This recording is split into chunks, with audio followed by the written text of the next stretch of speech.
Les 5 grandes lunes d'Uranus, Miranda, Ariel, Umbriel, Titania et Oberon, sont des cibles importantes pour les futures missions spatiales. L'étude de ces corps aiderait à déterminer l'étendue des environnements habitables dans le système solaire externe. Pour motiver et informer l'exploration de ces lunes, les chercheurs planétaires ont modélisé leur évolution interne. Les structures physiques actuelles et les signatures géochimiques et géophysiques qui peuvent être mesurées par des engins spatiaux. Ils ont prédit que si les lunes ont conservé du liquide jusqu'à présent, c'est probablement sous la forme d'océans résiduels de moins de 30 km d'épaisseur à Ariel, Umbriel et de moins de 50 km à Titania et Oberon. Au moins 27 lunes entourent Uranus, les 4 plus grandes allant d'Ariel, à 1160 km de diamètre, à Titania, qui mesure 1580 km de diamètre. Les planétologues ont longtemps pensé que Titania, compte tenu de sa taille, serait plus susceptible de retenir la chaleur interne, causée par la désintégration radioactive. Les autres lunes étaient auparavant largement considérées comme trop petites pour retenir la chaleur nécessaire pour empêcher un océan interne de geler. En particulier parce que le chauffage créé par l'attraction gravitationnelle d'Uranus n'est qu'une source mineure de chaleur. Notre travail pourrait éclairer la façon dont une future mission pourrait enquêter sur les lunes. Mais l'article a également des implications qui vont au-delà d'Uranus, a déclaré le Dr Julie Castillo-Roger, chercheuse au Jet Propulsion Laboratory de la NASA.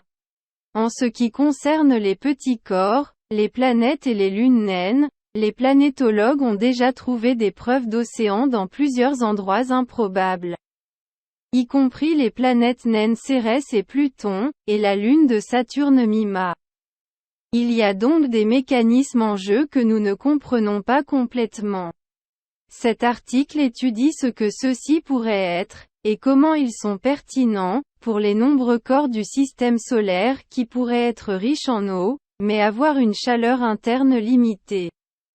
Dans leur étude, les chercheurs ont revisité les découvertes des survols d'Uranus par Voyager 2 de la NASA, dans les années 1980 et des observations au sol. Ils ont construit des modèles informatiques infusés de découvertes supplémentaires des missions Galileo, Cassini, Dawn et New Horizons de la NASA, y compris des informations sur la chimie et la géologie de la lune de Saturne Encélade, Pluton et sa lune Charon et Cérès, tous des corps glacés de la même taille que les lunes uraniennes. Ils ont utilisé cette modélisation pour évaluer la porosité des surfaces des lunes uraniennes, constatant qu'elles sont probablement suffisamment isolées pour retenir la chaleur interne qui serait nécessaire pour héberger un océan. De plus, ils ont découvert ce qui pourrait être une source de chaleur potentielle dans les manteaux rocheux des lunes, qui libère un liquide chaud et aiderait un océan à maintenir un environnement chaud. Un scénario qui est particulièrement probable pour Titania et Oberon, où les océans pourraient même être suffisamment chauds pour soutenir potentiellement l'habitabilité. Miranda, la lune la plus intérieure et la 5e plus grande, abrite des caractéristiques de surface qui semblent être d'origine récente. Ce qui suggère qu'elle a peut-être conservé suffisamment de chaleur pour maintenir un océan à un moment donné. La modélisation thermique a révélé qu'il est peu probable que Miranda ait hébergé de l'eau pendant longtemps, elle perd de la chaleur trop rapidement et est probablement gelée maintenant. Mais la chaleur interne ne serait pas le seul facteur contribuant à l'océan souterrain d'une lune. Une découverte clé de l'étude suggère que les chlorures, ainsi que l'ammoniac, sont probablement abondants dans les océans des plus grandes lunes du géant glacé. L'ammoniac est connu depuis longtemps pour agir comme antigel. De plus, La modélisation suggère que les sels probablement présents dans l'eau seraient une autre source d'antigel, maintenant les océans internes des corps.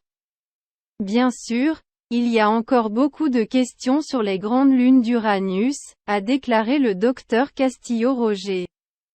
Il y a encore beaucoup de travail à faire.